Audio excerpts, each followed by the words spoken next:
Welcome students. आज हम करेंगे कक्षा 9वीं की प्रश्नावली 1.2 जो है अप्रिमेय संख्याएं।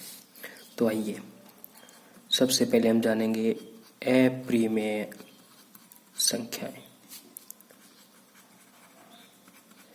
अप्रिमेय संख्याएं क्या होती हैं? अप्रिमेय संख्याएं वह संख्याएं होती हैं जिन्हें हम p/q के रूप में नहीं लिख सकते, p/q के रूप में नहीं व्यक्त कर सकते या फिर लिख सकते हैं। ठीक है, वो होती है हमारी अप्रिमेय संख्याएं जिसमें q नहीं बराबर होता है 0। ठीक है, इसके आपके उदाहरण ले लीजिए। कुछ आपके उदाहरण हैं जैसे कि वर्गमूल 2, वर्गमूल 3, वर्गमूल 5, वर्गमूल 7, पाई इत्यादि। ये सब आपकी क्या है? अप्रिमेय संख्याएं। ठीक, इसके बाद आपको एक चीज और जाननी होगी, वास्तविक संख्याएं। वास्तविक संख्याएं क्या होती हैं? वास्तविक संख्याएं को आप कह सकते हैं कि परिमेय संख्याएं जमा अप्रिमेय संख्याएं। यानी कि कहने का तात्पर्य ये है कि परिमेय और अप्रिमेय संख्याएं दोनों के मेल से बनता है आपका वास्तविक संख्याएं। वास्तविक संख्याएं जैसे कि एक प्लेट है, उसके अंदर आपकी सब प्रकार की संख्याएं होंगी जिसके अंदर परिमेय और अप्रिमेय संख्याएं भी होंगी। यानी कि परिमेय और अप्रिमेय संख्याओं की योग से जितनी भी संख्याएं बनती हैं उन्हें हम कहते हैं वास्तविक संख्याएं।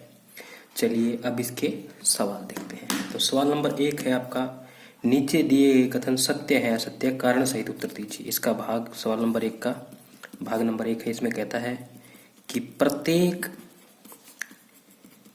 अप्रिमेय संख्या एक वास्तविक संख्या होती है। ठीक है, ये पूछा इसने, तो इसका हल है हमारे पास। ये बताना कि ये सत्य है असत्य। कह रहा है कि प्रत्येक अप्रिमेय संख्या एक वास्तविक संख्या होती है। तो इसके लिए हम लिखेंगे सत्य, क्योंकि हमारा जो वास्तविक संख्या, मैंने आपको भी बताया कि वास्तविक संख्या परिमेय और अप्रिमेय दोनों से मिलकर बनता है। इसलिए हम क्या कह सकते हैं कि जो आपका अप्रिमेय संख्याएं हैं वो एक वास्तविक संख्या होती है, क्योंकि अप्रिमेय वास्तविक संख्या के अंदर ही आता है। सत्य। इसका कारण लिखेंगे हम। इसका कारण है आपका, क्योंकि वास्तविक संख्याएं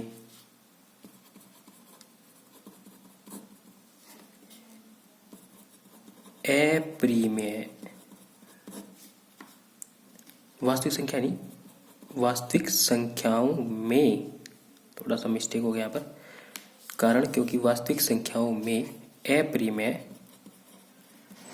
संख्याएं भी होती है। ठीक है, अब आता है इसका भाग नंबर 2। तो भाग नंबर 2 है, इसमें कह रहा है कि संख्या रेखा पर प्रत्येक बिंदु वर्गमूल m के रूप का होता है, जहां m एक प्राकृत संख्या है।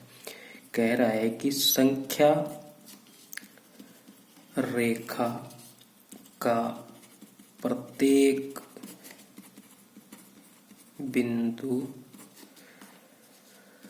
वर्गमूल m के रूप का होता है, जहां m एक प्राकृत संख्या है।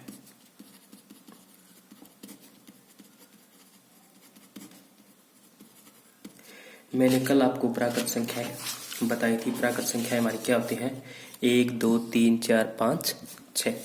तो अब ये कह रहा है कि संख्या रेखा का प्रत्येक बिंदु वर्गमूल m के रूप में होता है। तो मैं आपके लिए पहले संख्या रेखा बना देता हूँ। एक और रेखा है, ये इसका बिंदु 0, ये 1, ये 2, ये 3, ये 4।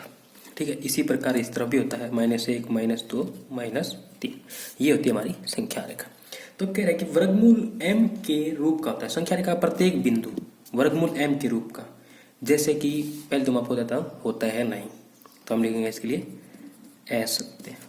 असत्य क्यों? क्योंकि जो हमारी संख्या रेखा पर प्रत्येक बिंदु है, जैसे कि मान लीजिए वर्गमूल 2 है, ये वर्गमूल 4 का होता है, 4 है 16 का होता है, 3 है 9 का होता है।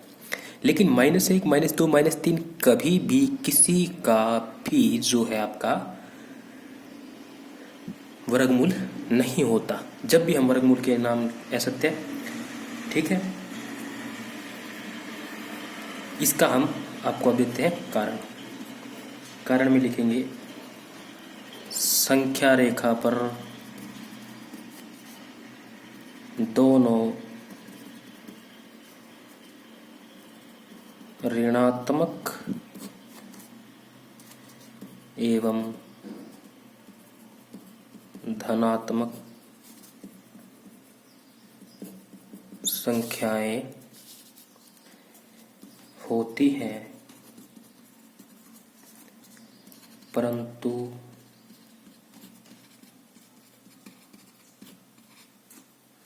प्रत्येक बिंदु पर एक वर्गमूल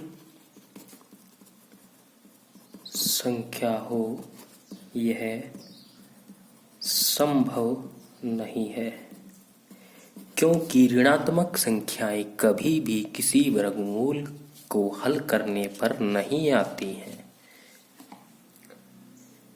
अब चलते हैं सवाल नंबर 2। आपका सवाल नंबर 2 है, क्या सभी धनात्मक पूर्णांकों के वर्गमूल अपरिमेय होते हैं? क्या सभी धनात्मक पूर्णांकों के वर्गमूल अपरिमेय होते हैं?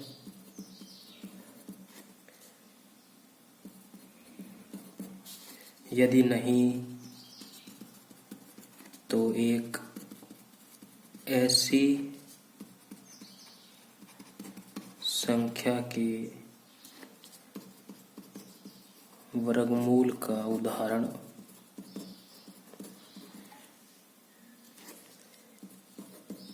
दीजिए जो एक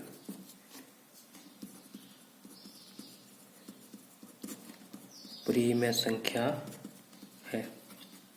यही कर है, तो इसका हल करेंगे हम। सबसे पहले तो लिखेंगे नहीं सभी धनात्मक पूर्णांकों के वर्गमूल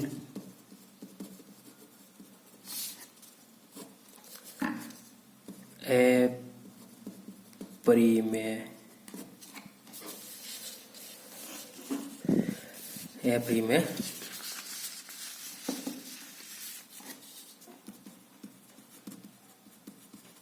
नहीं होते हैं।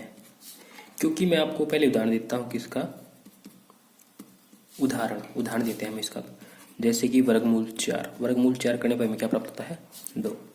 वर्गमूल 9 करने पर क्या प्राप्त होता है? 3। और वर्गमूल 16 क्या प्राप्त होता है? 4। तो क्या ये अपरिमेय संख्या है? नहीं। मैं आपको बता देता हूँ अपरिमेय क्या होता है।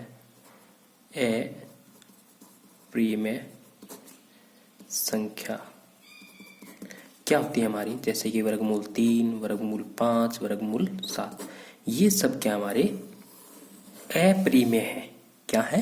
अपरिमेय संख्या है। तो इनके वर्गमूल हम अपरिमेय कह सकते हैं, लेकिन सभी के वर्गमूल हम अपरिमेय नहीं कह सकते। आइए अब करते हैं सवाल नंबर 3।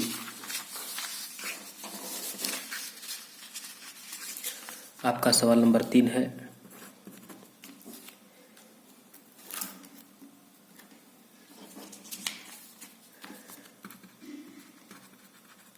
दिखाइए कि संख्या रेखा पर वर्गमूल 5 को किस प्रकार निरूपित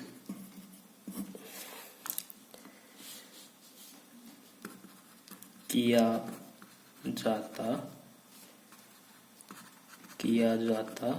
है। ठीक है, किस प्रकार निरूपित किया जाता है ये बताना हमें। ठीक, अच्छा जी, किस प्रकार निरूपित किया जाता है, तो इसके लिए हम एक संख्या रेखा बना लेंगे। आप पैमाने की सहायता से बनाएंगे। ठीक है, इस प्रकार एक संख्या रेखा बना ली। इसमें यहाँ पर एक बिंदु 0, इसको हम मान लेंगे क्या, O, ये आपका 0 है। फिर ऐसे 1 2 3 4 5 ऐसे संख्या रेखा बनाएंगे। संख्या रेखा बनाकर 0 से 2 तक का मान लेंगे और उसे पैमाने से थोड़ा सा गाढ़ा कर लेंगे। 0 से 2 तक का मान लेंगे, इसे बिंदु दे देंगे A। अब इस बिंदु पर प्रकार की सहायता से एक 90 डिग्री का कोण बनाएंगे। ठीक है, और फिर पैमाने की सहायता से 1 यानी कि जो आपका ये है 0 से 1 तक का माप, इसे मानकर इस पर काटेंगे। मान लीजिए यहाँ पर कट गया है, तो ये इसको मान लेंगे बिंदु B। फिर O और B को मिलाएंगे।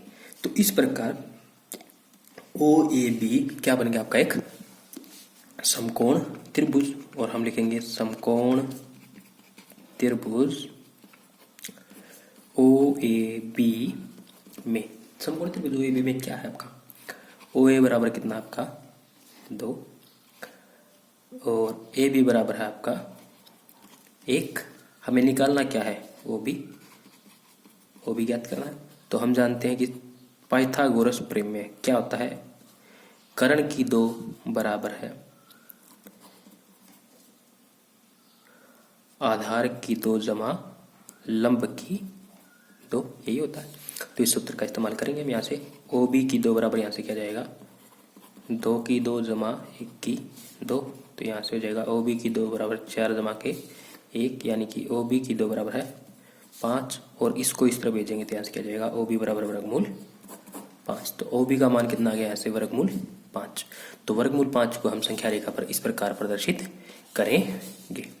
ठीक है, ये आपका सवाल। इसी के साथ आपकी एक्सरसाइज 1.2 खत्म हुई। धन्यवाद।